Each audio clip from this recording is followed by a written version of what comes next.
dive right in with the question, and we'd like responses from both of you for each question. But let's start with, what does it mean to be a Black woman? Love, hate, passion, it's a lot of different things. It's just like we should be given a lot more recognition for all the things we do. But of course, being women, they take it for granted. For me, it means that you're going to be doubly oppressed. And we have to look at both the overarching society and racism against Black people, but we should never forget that we also victims of sexism. And that creates tensions, even among those of us who are there in the movement, moving forward together. But sometimes folks brothers be trying to pull us back. So, I have no issue with criticizing that. And people go, oh, that's some white feminist stuff. No, it isn't. I'm sorry. I'm a woman, I'm Black, and I got double trouble a lot of the time. Okay, so let's add to that. What does it mean to be radical? Well, it changes with the time. My parents were considered quite radical. My father was in something called the campaign. He was working for the NAACP, putting an end to the all-white primary in Texas. It's not only radical, it's dangerous. Some people were killed for doing that kind of work.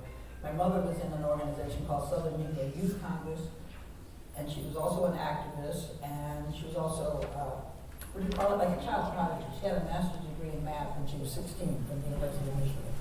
So I had very activist parents, very well-educated parents. What does it mean to be a woman? Well, I think it means that we're the producers of the race. We're the ones that bring forth life and children and take care of people. And that's sometimes is a blessing and sometimes it's a curse. But you can't get along without us. What do you do that? I feel like when Kathleen talks a lot of the time, I feel like we came out of the same womb, much like, so I don't want to get into it too long. My parents were radicals, they were organized. My grandfather was a race man. And my great-grandfather, on the other side of the family, my grandfather was a sleeping car porter, organizing with, Randolph. So I come from a background that politics surrounded me, and so yes, my parents were radical in their day, my grandparents were radical in their day, and for me it means just pushing the envelope, trying to move things a little bit further. Now people may want to call that radical, I just call it good sense. So both of our mothers were members of the Delta sorority. I'm sure they're very proud of that. I heard that. Woo! Okay. And so to add to that intergenerational focus of what your family offers, do you think knowledge about the important historical episodes have the vitality and relevance that it should have? Well, not that it should have, but they do have importance and vitality. It's only in recent days that African American history or Black history has sort of become a mainstream thing that you can actually go to most schools and there's some discussion of it. But when I went to high school in the 60s, African American studies wasn't even a term. And so that means I'd say half the people in the audience never had any African American studies, and the other half maybe could or not. So it's something that is part of our fundamental history, but that's been, for the most part, discredited, ignored, and the most famous historians that we have who were like laboring in the field, like W.E.B. Du Bois and John Hope Franklin, etc., most people don't even know their name. I mean, you might know about Franklin from an obituary, but it's a very exciting and meaningful field, in my opinion, but it's not given the, I'd say, the attention that it deserves in this culture. I think it's important that we look at, it was young people who decided to take over campuses, shut things down in order to demand that those histories be taught. And to a certain extent, it was successful because you have Black studies programs, Africana studies, all of these things, Latin American studies, Caribbean studies at universities. But the problem is that it's still too much in the academy. And that has to be translated into communities. In the Panthers and in the Lords, we did community political education. We had the newspapers as a way to teach a lot of that history and to teach a lot of it in politics, not just to people who were getting degrees. And for me, it's really important that we get that. We took this kind of teaching and training into prisons, into jails. And too much we're now beginning to disassociate, and you have this sort of academic deconstruction and what is it, of the hegemonic something, whatever. I teach at a university. My father told me, if your grandmother can't understand you, it is no good. So we get caught up in this, and what it's doing is we're cutting our own throats because we are disassociating ourselves from teaching that very important history to folks now, so that if you don't know where you were, you don't know where you are, and you sure as hell ain't gonna know where you're going. And that's the connective tissue. And it's why that history is so important. You have all these people screaming now about the orange man in the White House being a racist. Well, as if this is something new. Thank you. It's new. It's been going on for hundreds of years. But you have people, I had somebody tell me the other day, racism was only in the South. They live in my neighborhood in Queens, which is firebomb. Or Boston, or places. It's all over. This country is founded on genocide of Native Americans and systemic white supremacy against Black folks. And Mexican. Period. And Yes. Chinese.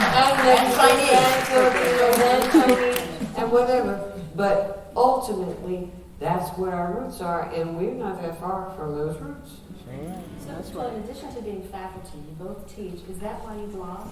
I noticed that in a recent blog you gave some enlightenment on the Underground Railroad, things we didn't know. I blog because I have a godchild who's young, who came over to my house one day and said, Denise, how many people do you teach in your classes? I said, I teach 2 classes a semester. There are about 30 kids in each class, so that's like 60 people. He said, well, you need to blog. I said, what is that blog? That sounded horrible, You know what I think about it. So he said, well, it's a weblog and whatever. He got my computer, pulled it up, and he gave me a list of blogs. And he said, well, you have to make a decision. Do you only want to talk to Black people? I said, no. I said, because who we need to change is some other folks. And so he said, okay, here are 3 important blogs, that are political that I'm going to sign you up. He signed me up, and I went on them, and one of them was too weird. I couldn't even figure out how to do it. And then the other one had some insane leftists who were racist, talking all that stuff, and I was like, oh no. And then the third one I was at, which was easier to use, was Daily Coast. And they already had a subgroup there called Black Coast, and I founded a Latino Coast there, and we had lots of stuff going on. And I got used to it. And the difference is I take what I teach in the classroom, my, curriculum, and I put it on the blog. Okay, 30 students get it in class, but 20,000 people share it on Facebook, or X number of people have it on Twitter, or I sit there every Sunday and talk. I actually answer stuff, and we have dialogue. So for me, social media has been a really important way of expanding what happens only in the classroom. And Kathleen, the difference between your voice in the classroom and the voice in more community spaces where we should. I clearly have a different voice. I might have some text that the students are supposed to have read. Okay. And it's a little bit more in the past. Let's see, what was the last class I taught? I think it was about the citizenship of indigenous people.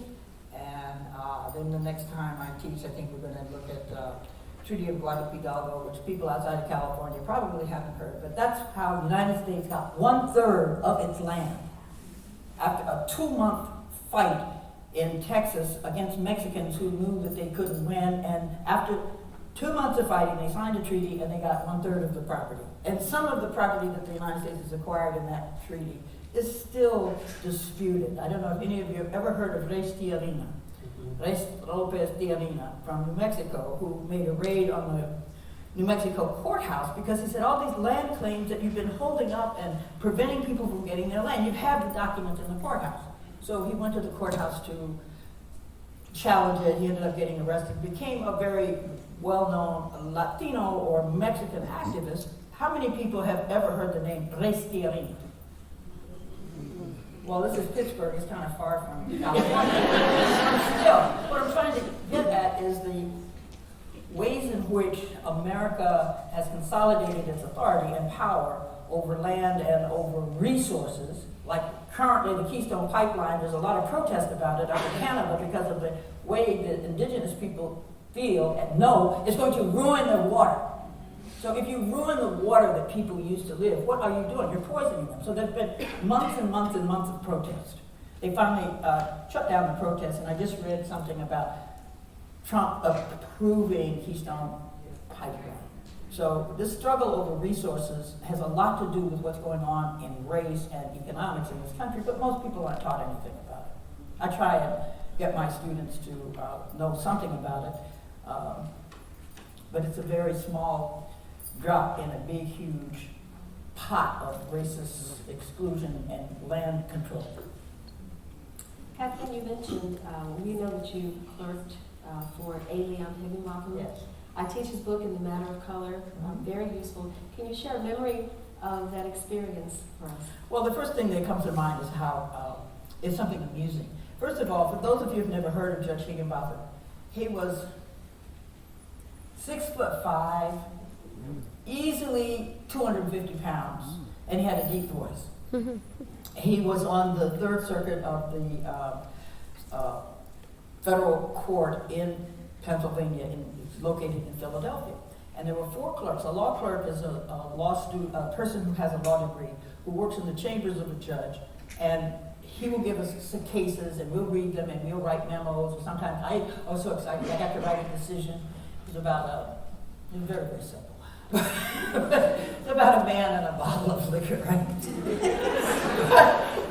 Because I didn't know what a Crown Royal bottle was, and it was all about a Crown Royal bottle. And so anyway, he would say, when you clerk for him, he said, well, what do you want to be? And somebody said, I want to be a DA. Or somebody else would say, I want to be this. And I said, well, I want to be a law professor. He said, okay, whatever you wanted to be, he would help you, and he'd take me to his classes and give me his readings. So one day, we had 4 clerks, and we're supposed to answer the phone. And for some reason, no one was there that particular moment. And the phone rang, and Judge Higginbotham picked up the phone in his chambers, and he said, Judge Higginbotham here. Person hung up. So it was a wonderful experience, and people don't think of judges as having humor, but Higginbotham was a person who went to law school when nobody ever studied the Dred Scott case. Nobody studied any of Black history, and so he had to introduce this. And he was, he said to me, and it's very touching. He said, when you're a law student, you have something called moot court, and usually this is your first year, and you have real arguments in real courts. In pretend courts with real judges. And so when he did his moot court at Yale, his parents came to listen. And then at the end, you go through this little reception line and they shake hands. Okay, well, when his parents were in the line, one of the judges, one of the white judges there, just turned around. They refused to shake his parents' hand. and they were hurt, and he just said, forget this, we're not, don't make a big deal about it. But this is how recent things like this are. This is not that long ago, maybe 30 years ago. But that a judge will refuse to shake the hand of the parents of a black student at Yale Law School. And so we still have stuff of that ilk, and maybe not that specific incident. So we have to recognize the persistence of exclusion and hostility to people of color. Thank you. So we want to hear about the organization, the Black Panther Party, the Young Lords, and some of the overlap between the two. We'll start with you, Denise.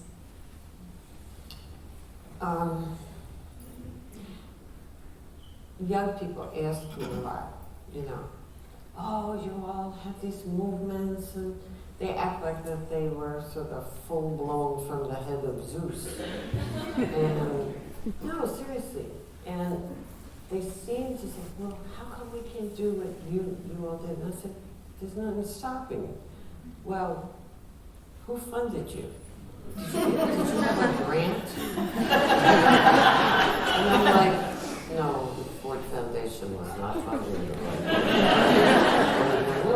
No, but I'm serious. You're seeing movements happen like Black Lives Matter, but the whole understanding of creating organizations and putting them together, it didn't happen in a vacuum. I think that a lot of us have already been part of other organizations like SNCC or CORE or the NAACP, and there's a continuum with the Young Lords. We were lucky because we already had an extant group, the Black Panther Party, which had offices in New York, when we came together. And we came together on a state college campus, those of us that were in New York. And it was in an issue of the Black Panther paper that there was an article about Fred Hampton having pulled together something called a Rainbow Coalition. And he was putting together these groups that would come together. And people always talk about Jesse Jackson and his Rainbow Coalition. Well, I'm sorry, he stole it from Fred Hampton. And no, They're both in Chicago. Right. So, no, but Rainbow Push, I am a revolutionary, said Fred Hampton. I am somebody, said Jackson.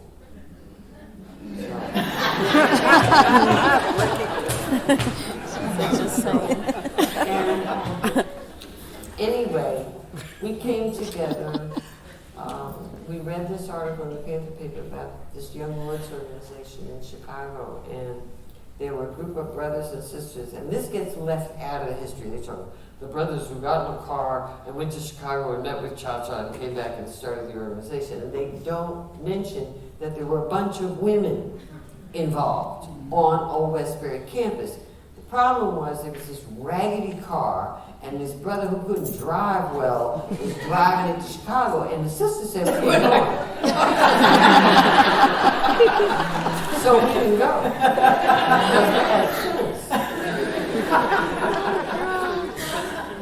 That is not written anywhere.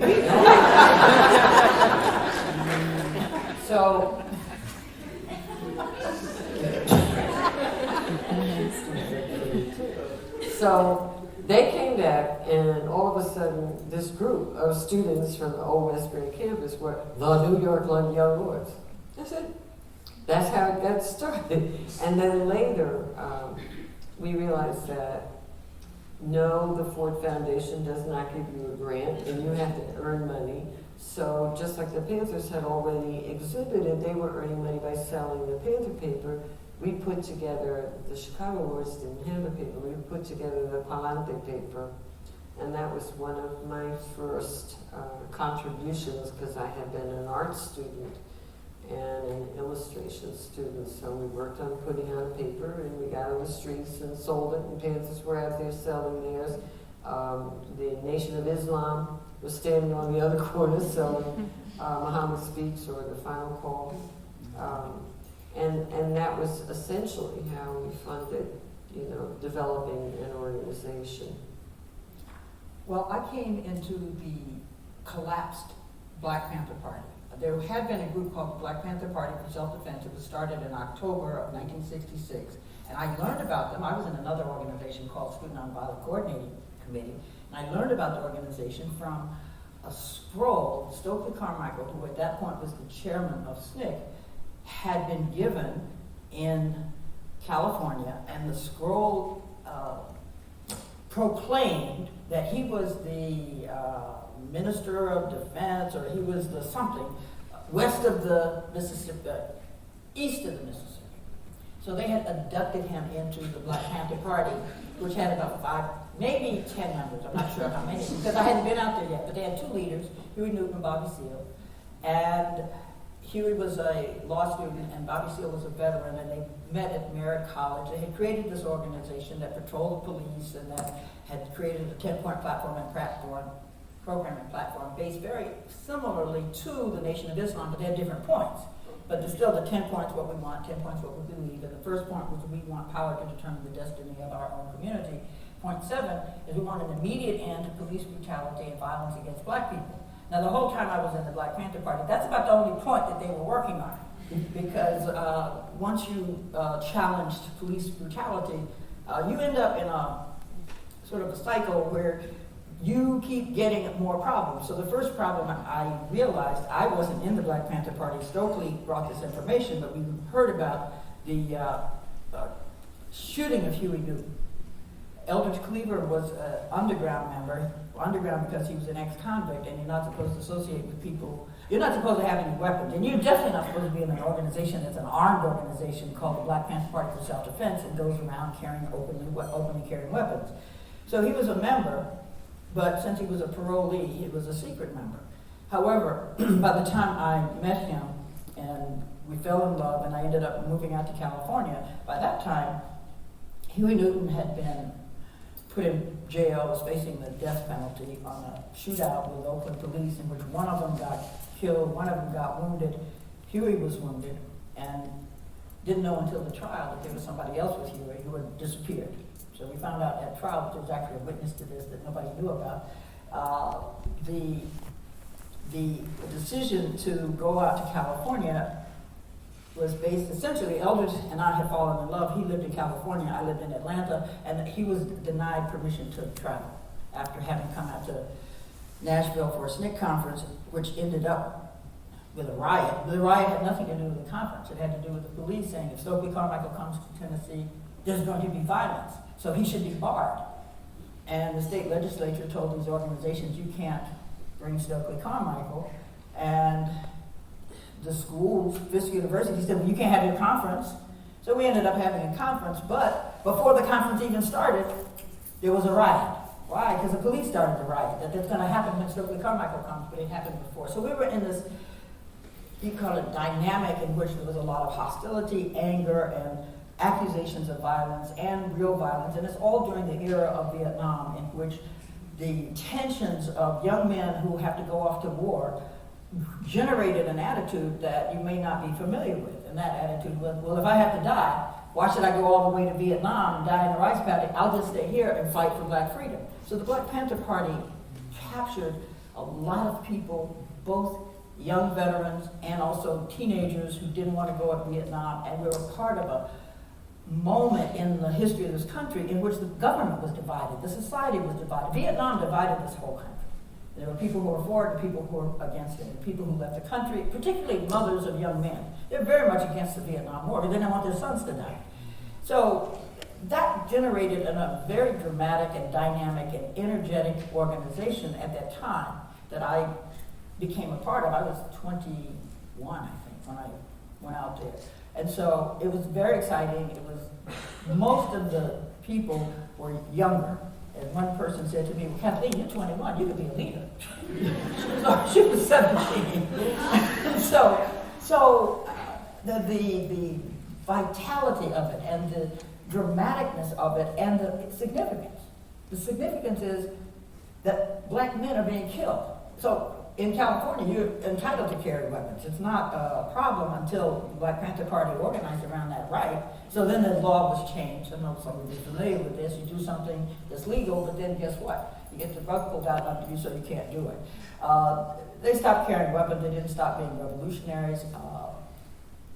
What did you want to know?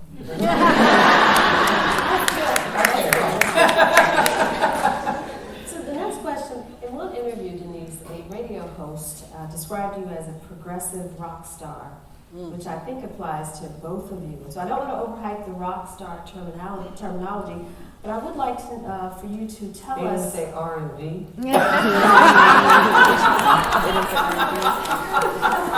Progressive. You all work in a lot of areas that society calls, people call progressive. We call it radical and we call it revolutionary. That's a weasel word. Okay.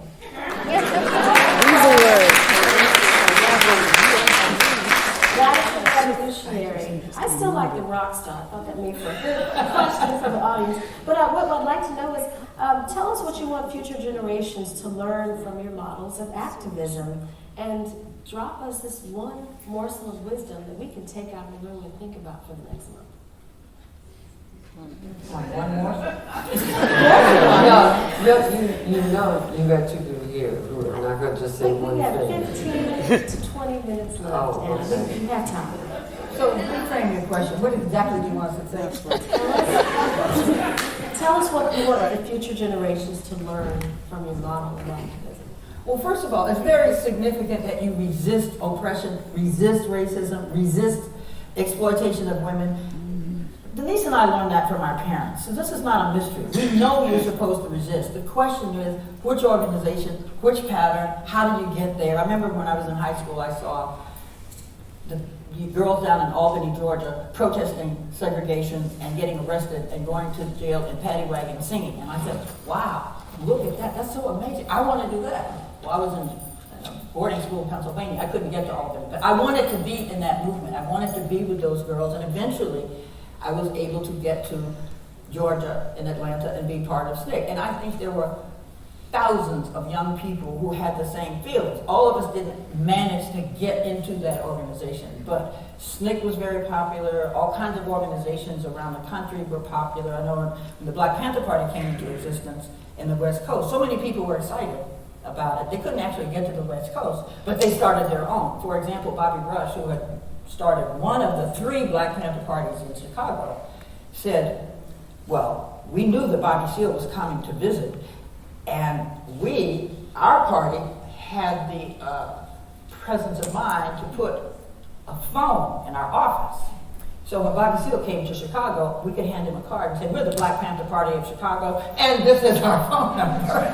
So they cut out the other 2. But so there was an excitement among young people wanting to challenge racism, wanting to challenge oppression. One young man who became later the revolutionary artist named Emory Douglas, he lived in Michigan, I think, and he said he would watch the civil rights movement and watch what was happening, watch the children in Birmingham being beaten up, watch the and it made him angry, so he wanted to do something. So multiply that by thousands. There's thousands of people watching that who want to do something. So when the Black Panther Party was available, people rushed to it, or they created their own. And so there was a desire to really change the country. Or we used to say we want to change the world. And it wasn't just us.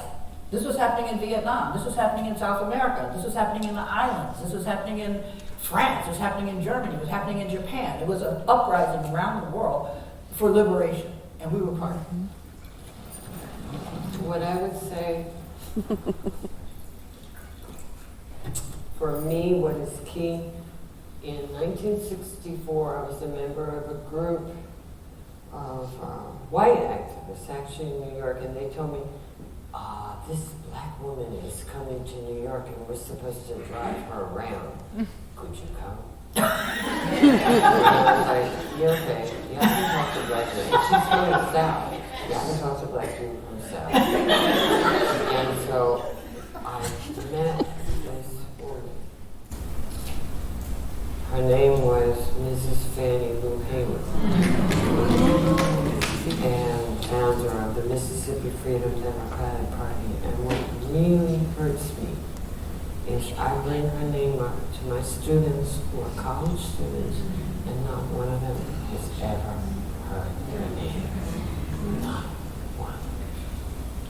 And you know, I was from New York at the time, you know, my mom used to take me to go vote. It wasn't a big deal. Nobody was going to kill me. That's I went to vote, and that woman was beaten to within an inch of her life for even saying, I want to register to vote.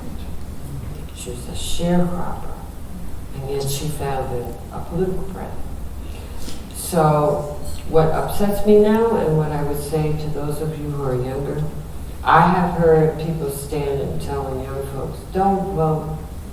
Forget about voting because the imperialist, capitalist, hegemonic, whatever.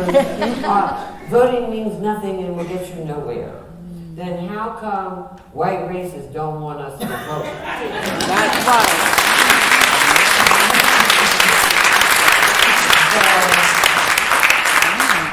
They spend time suppressing the vote, blocking the vote, making people have IDs to have to vote. That's right. You know, busting people for a bag of weed and then they can't vote for the rest of their life. Right, yeah. You know, and whereas some kid from the suburbs gets a death ticket.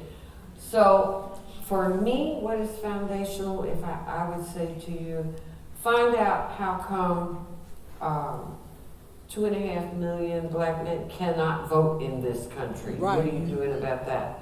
Have you gone out and taken people to the polls? Have you gotten people registered? Do you understand how this country's supposed to work? You know, take a look at what Reverend Barbara and Moral Mondays are doing in North Carolina. Organizing. Yeah, and he's a reverend. Yeah, and he's evangelical. Yeah, he supports LGBTQ rights. Okay?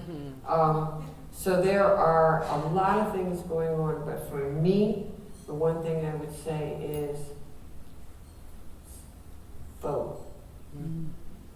Get your neighbor registered, get your cousins registered, get the store owner across the street registered, and not just in these showboat big elections like for president, you know. Yeah, and I voted for Obama too, okay? But the point is that young people don't know about city council, their state government, they don't know who their representatives are, they don't understand. They don't teach you civics in school because they don't want you to understand it. Right. And so, learn civics. You know, go watch Schoolhouse Rock and how a bill becomes a law. You know, no, I have to play that for my college students because they don't know. And that's what vote.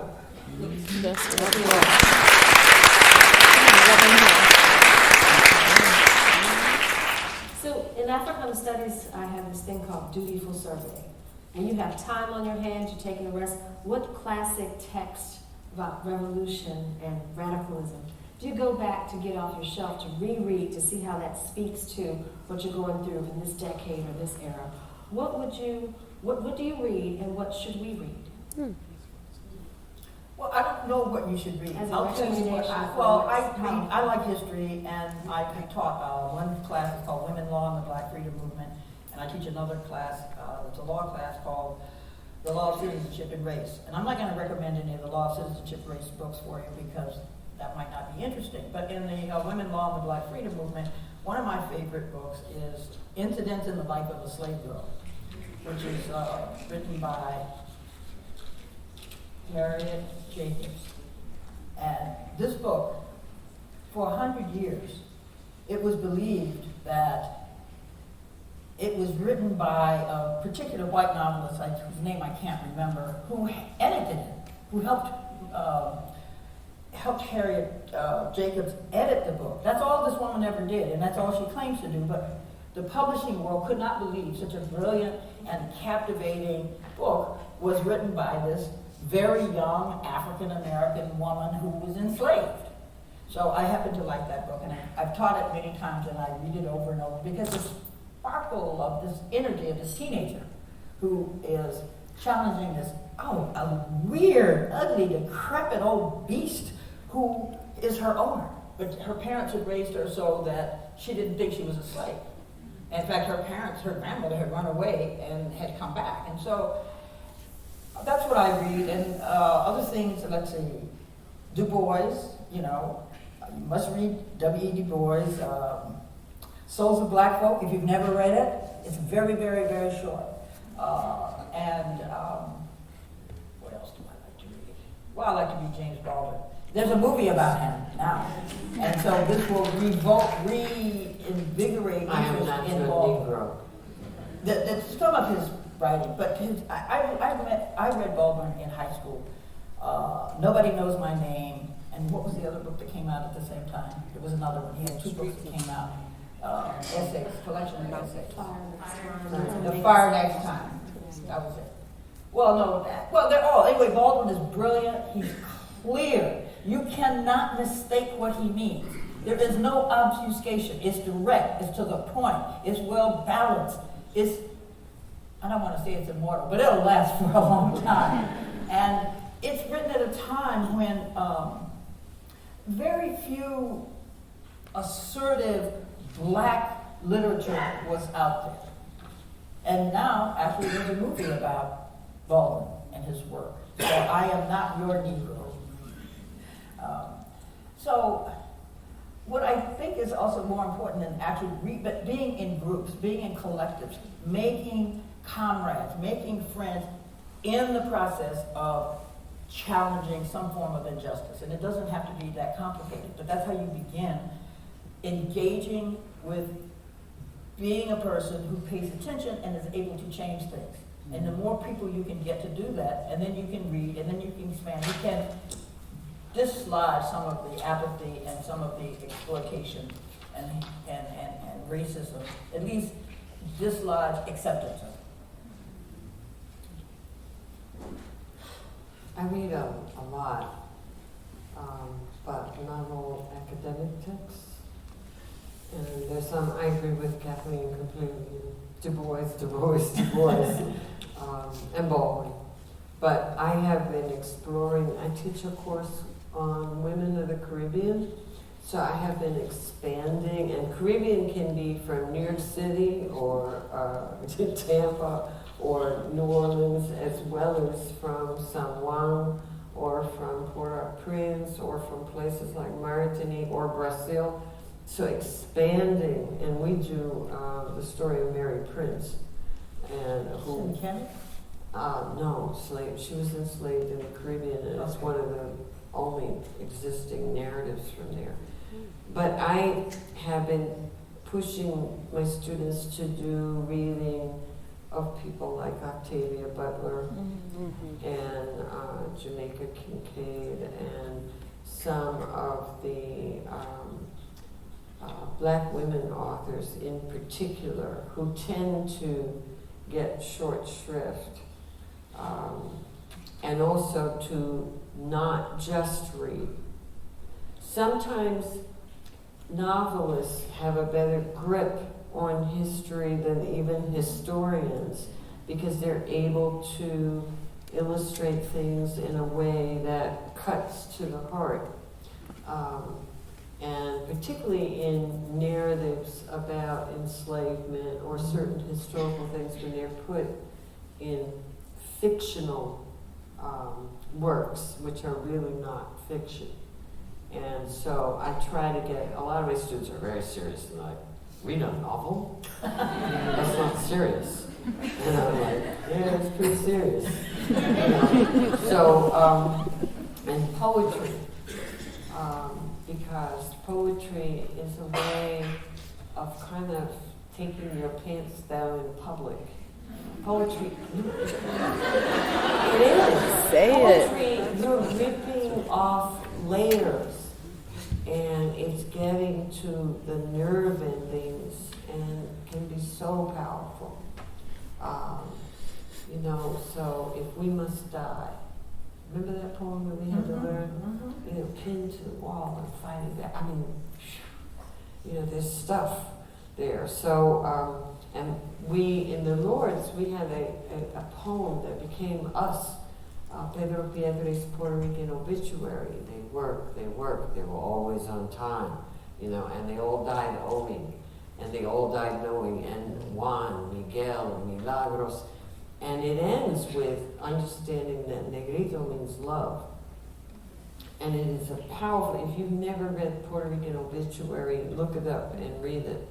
And you have people like the Last Poets and Gil Scott-Heron, which was in the thing, who were the forerunners of what you now think of today as rap and hip-hop. And so you need to understand that music expression that you have today is also about history. We stand on those shoulders, and but read and listen. Thank you. So my last question comes from an experience I had this week. I don't lecture on the civil rights because I shift from teaching history to teaching Africana studies, intersections of history and literature and culture. But someone asked me to lecture on civil rights. I showed a film. It upsets me. And as I lectured, I was upset. And I said, well, let me lecture through the tears because I see the cycles. And so my question is a synthesis of what makes you weep or what makes you emotional, and how do you translate that so that your end game is victorious consciousness as you walk through that? Could you rephrase that question? Yes. How do you manage the emotions invoked by injustice so that you don't end on a sad point, but you translate that into power or victorious? Well, you're kind of talking about the impetus. What is the impetus to struggle? What is the impetus to challenge? It's love, but it's also hate. I mean, you hate the conditions of oppression. You hate certain people who are able to get away with things that they shouldn't be, but you can't really do what you dream of doing to them. So you have to come up with a socially responsible and acceptably, not gentle, but political attack. Humor is excellent, art is excellent, but everybody can't be a humorist and everybody can't be an artist. But Martin Luther King said, but everybody can be great because everybody can serve. And so it's important to have opportunities and structures and moments in which people can come either to a screening of a film or to a discussion or to some kind of program where they gain more insight and they gain inspiration. And that's what I'd like to have done, what I've done over a long period of time, is I create film festivals or create programs in which this kind of stimulation is available. One of the forums I did was a panel with a judge named Myron Thompson from Alabama, a lawyer named trying to think, one of Angela Davis's lawyers, she had so many, Howard Moore, and the wife of a civil rights worker down in Albany, who was herself, she was the Department of Agriculture representative, the first black person to represent the Department of Agriculture in Georgia. I'm blanking on her name right now. The woman who was arrested, and Obama didn't even know she was black. I'm blanking on her name. I should know it because I invited her on the panel. So there are ways in which you can legitimately encourage and inspire and mobilize people through programs, through art, through public forums, etc. But you yourself have to want to do that, and you have to want for other people to engage. And so once they get that information, when I was doing film festivals in New York, Black Panther Film Festival, I said, well, it's to inspire and to capture your imagination. She said, yeah, well, I'm inspired. What can I do? So I just think people have to just take an initiative. Start it. Do something. That's the poetry of revolutionary activism. You don't have to be graduated. You don't have to have a permission. You don't have to have a license. You can do something. And what it is to get other people to do something with you and collectively mobilize your talents and your goals. And there's a lot of people who actually do want to see change. They just have no clue that they can do it. But get a clue, get up, and do it. Yeah. Woo!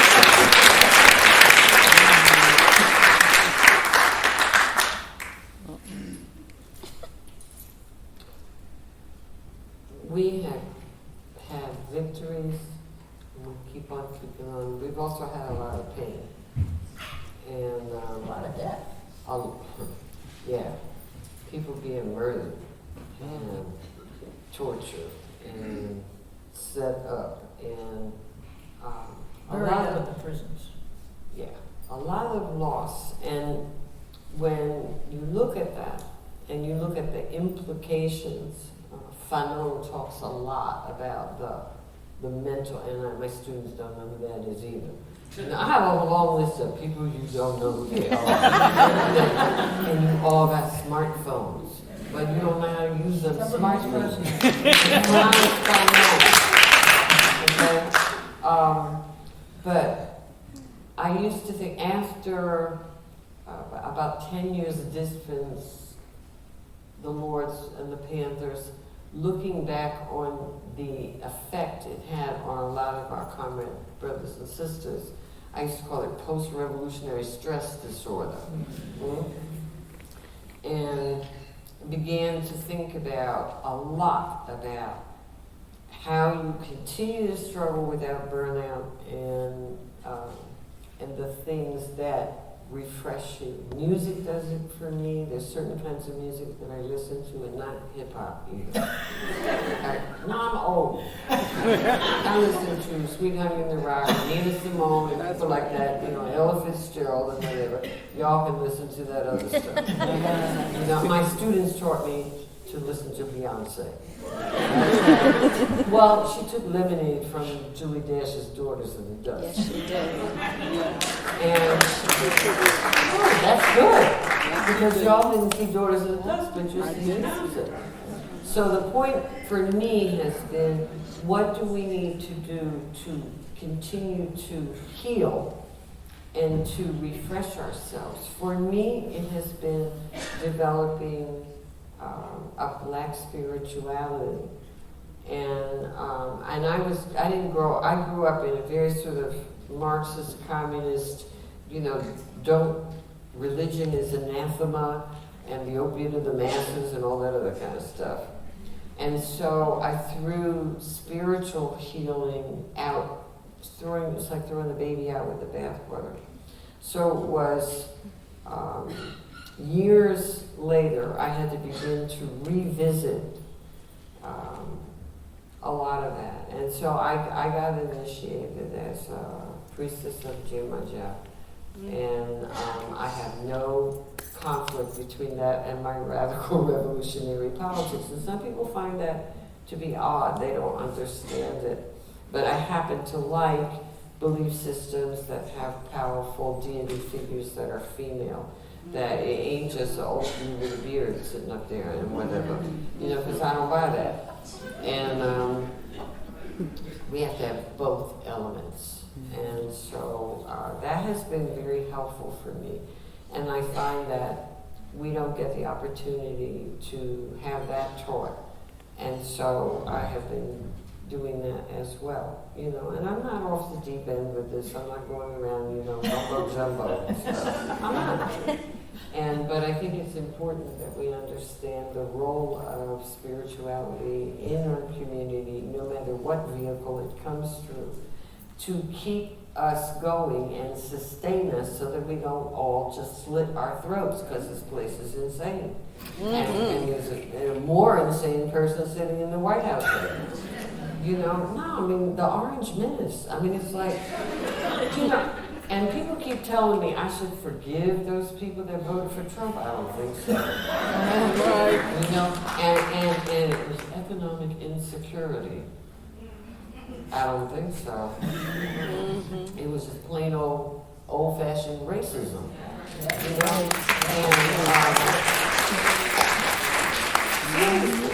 And so I'm going to fight on that level, but it's not just about that. It's still doing the day-to-day work, organizing in the community, and passing the information on. And y'all got to learn how to use Google. Okay?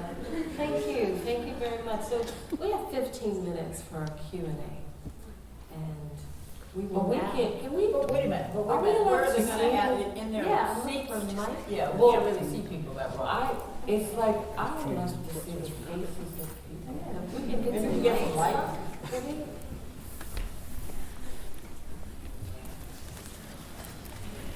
Because it's, Oh, there's a question. We have a question. right. Okay, so can you have people line up for their questions? Yes. So we can see how many people I can think see glasses in are like Please line up in the hall, I mean, in the, what do you call it, the aisle? Because it's hard to see where you are. We can't see.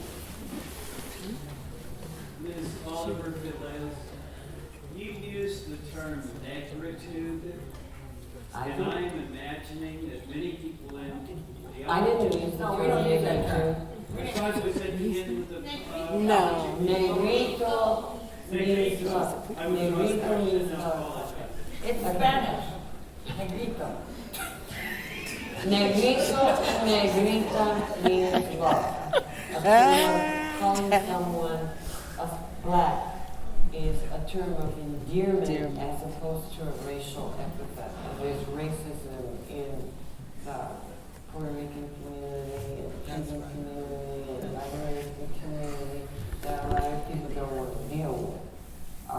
But there's also the reverse of that too, because there's an embracing of African history and culture and language and whatever that is so much a part of what I call the Afro-Caribbean. Yes. Good evening, ladies. Thank you so very much for coming. Can I talk loud enough? No. Okay. And can you come a little closer? Talk louder and get closer. I grew up, when I was little, I remember Angela Davis. She was my heroine. I always remember her speaking with such authority and an afro that just was protection. But one of the things that I remember mostly growing up is, and what you also say, not learning about the history and not learning the truth. A lot of things that I heard growing up about the Black Panther Party and your organizations were bad, especially when the guns came into play. We heard everything about Martin Luther King and the nonviolent police. That's good. But there was a separation there. And growing up, it seemed like everything was about the wayside. You didn't know who to trust. We heard a lot of negative things that I've learned that it's not true. And that you guys just wanted to work. And if there were a way for all of us as black people to get together and not doing us against them, because I see that seems to be a cycle. And Who? Us against them, who? What you talking black people, because I do. What? Who's the them? Who's the them? What you talking about? Let's see. There's black people who look at other black people differently because they don't have the same religion. They're getting, like, people on the East Coast hearing things about the West Coast and the information is not accurate. And like I said, growing up, what I understood about the Black Panther Party is that it was jam. Growing up in a Christian house in Pittsburgh, that's not the kind of thing we do in our house as black people. And so that created a disconnect where I think that the East Coast and West Coast, we all have together and not look to single each other out and support the negative things that's suppressing us all to begin with. You know that's a manipulated situation. Yes. Half the people on the West Coast who are black came from Texas or Arkansas or somewhere in Louisiana. So there's, what is this region? I mean, like, when I got out to California, I didn't meet anybody who was actually born there for the most part, except for young people, my age group. Their parents had come from Louisiana, their parents had come from Texas, their parents had come. So black people have a culture that's spread around the country. I mean, some people have better cooking than others, but particularly in Louisiana.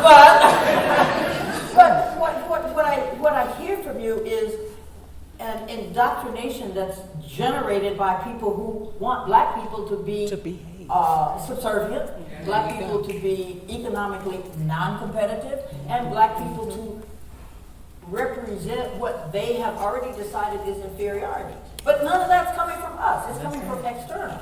And not that a lot of black families haven't adopted it, but fortunately for me and Denise, our families didn't adopt it.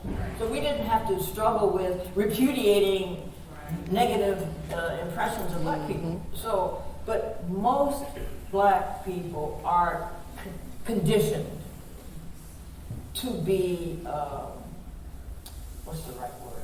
I don't want to say submissive, that's not the right word. To go along with the program. Yes. And that's what you have to repudiate. If you want to revolutionary transform the society, you can't go along with the program. The program is messed up, and that's a polite way of saying it. Yeah, right. You have to find values that work for you, and you have to have other people. You can't just be your solitary revolutionary. So one of the things about collective struggle is that, okay, when a minister comes into a community, creates a church, he doesn't want a church for 3 people, he wants a church for like 300 or 400. You want a big group. So that's what we have to do, is generate, for my movement, for my era, Christianity was the base of a lot of the movements, particularly King. King inspired a lot of people, but then after a while we say, no, I remember Eldridge saying that he was listening to a speech that King gave, and he said, well, how can we just integrate this bloodshed out here?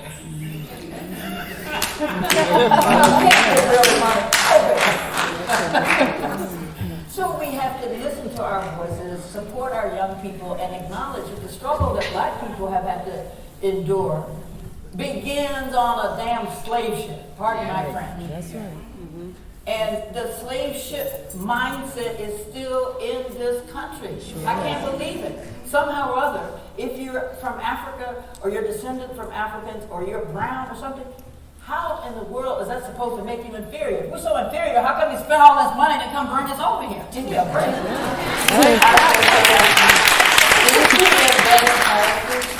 We were immigrants. We waved our hands. Take us on the slave ship, please. He's specialist. I'm sorry.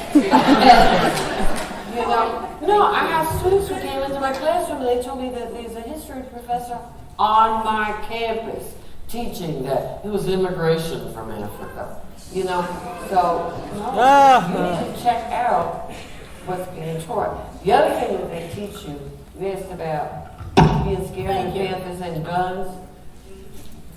I got news for you. Ida B. Wells, you know who that is? Armed, okay?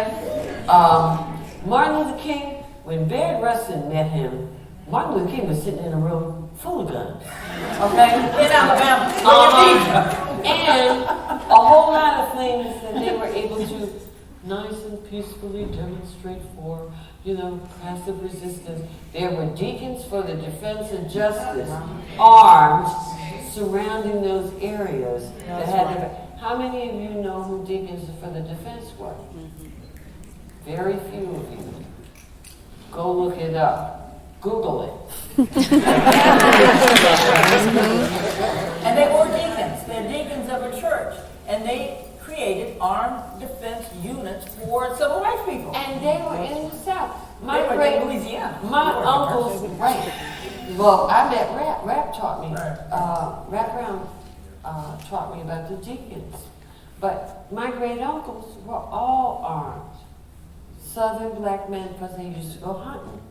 And they taught me to shoot.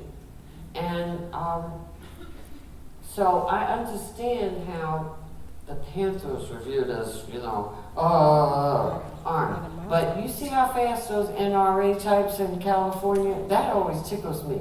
Republicans are like, you know, support for bearing arms if it's white people.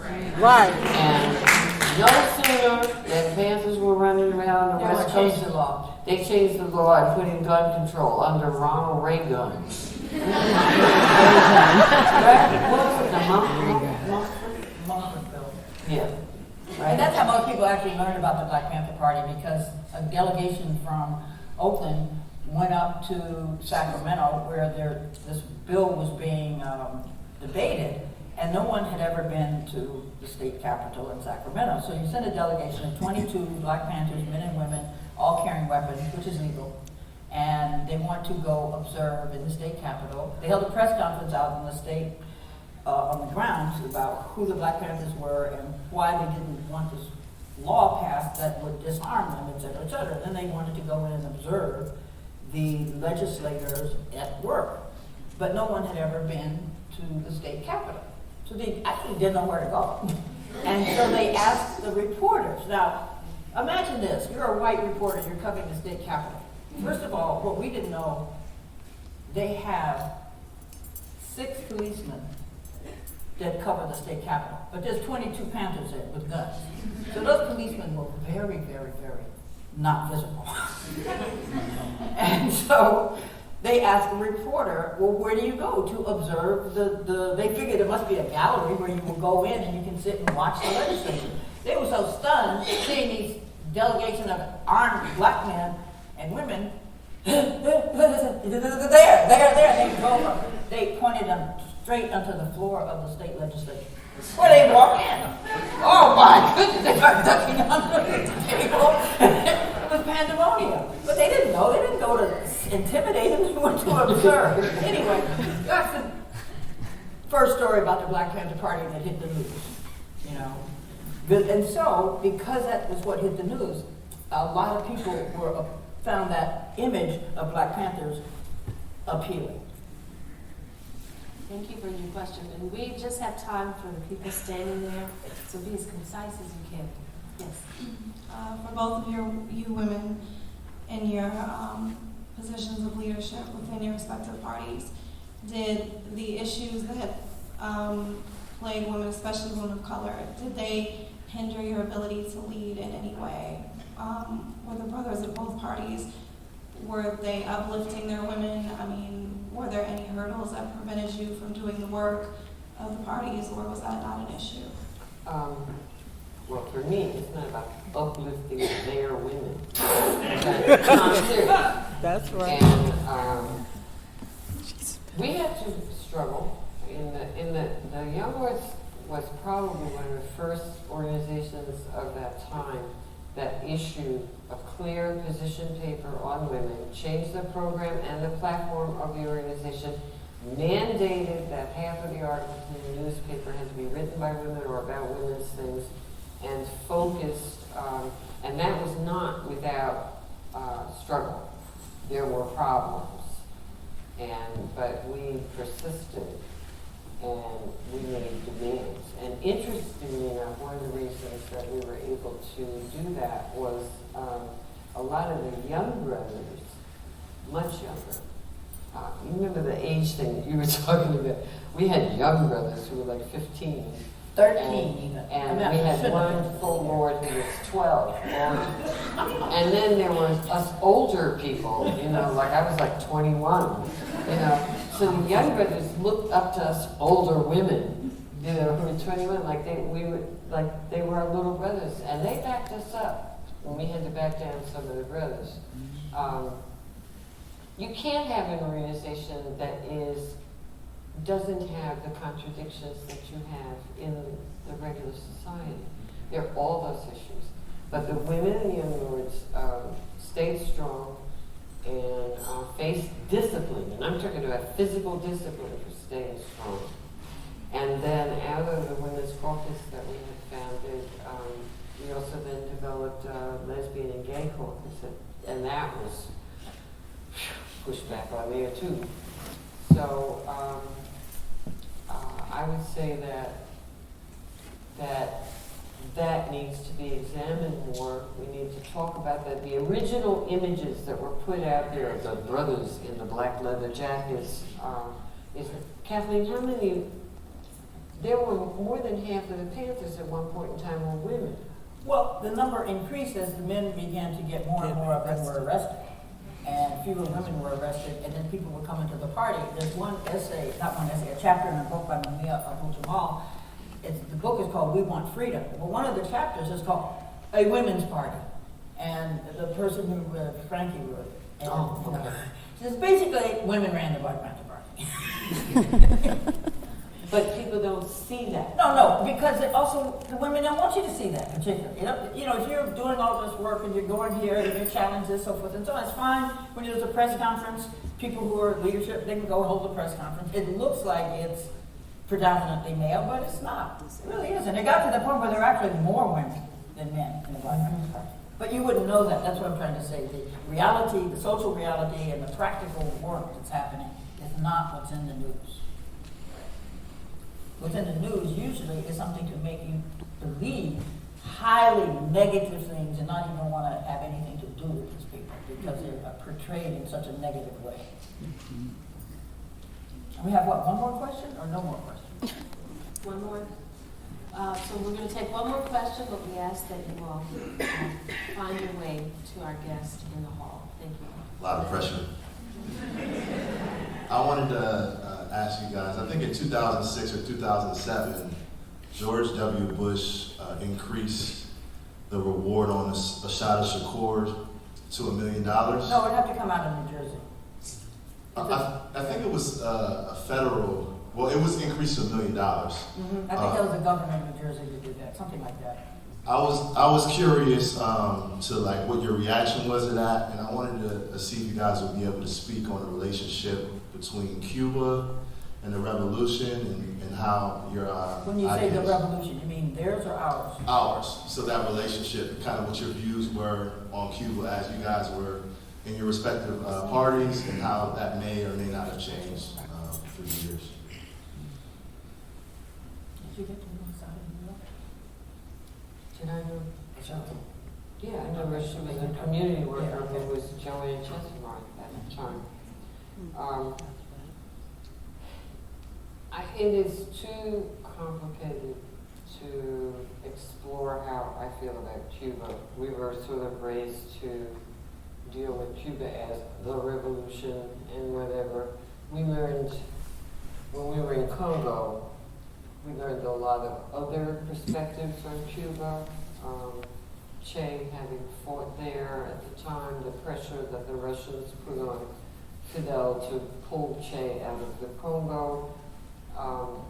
I have direct experience with levels of racism in Cuba that a lot of times people don't want to deal with, because I happen to be of the belief that socialism, whatever, still does not erase racism and sexism.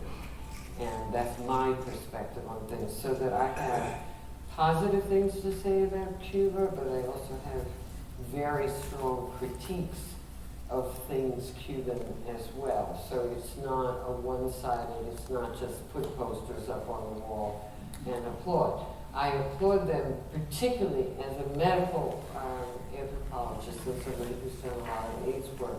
Cuba has done an incredible job of sending doctors around to other countries, and that is highly appreciated. It's amazing some of the work that they've done. On other levels, things are not so splitty. So, I have a mixed attitude. I think it'll be interesting to see what the effect. In the beginning, there were a lot of things that were really good. I have friends that are in Cuba right now. There's an increase in prostitution, women suppression, and which I'm totally opposed to. And that has to do with the tourism cycles, and that's probably going to happen once they open the doors to the United States and make it even worse. So, again, it's a two-sided question. Well, in terms of Asana, she was a fugitive in the United States, and she managed to be spirited off somehow. I don't know. I have no information about how she got to Cuba. However, I will say that she's under the protection of the government of Cuba. I believe I don't know whether she became a Cuban citizen or not, but she went to school there. She was living very openly there up to a certain time. By the time I never went to Cuba until about 2009, I think it was to a film festival. At that point, she was very, very, very underground in Cuba because of all the threats and the claims, and people want to kidnap her and all this kind of stuff. But what I will say is from what I have observed, she's very healthy. She's well. She manages to write. She manages to stay in touch with her family. So essentially, she is not a prisoner. She is not a fugitive. She's being protected by the government of Cuba. And there's a whole lot of talk here about what they want to do, but they're not going to get a hold of her in Cuba. I mean, not from any way that I see. I mean, the Cuban police are pretty serious. Look how long they tried to assassinate Fidel. Yeah, Fidel. Did you find Yeah. No, but I'm saying, well, they were putting stuff in his mustache, papers,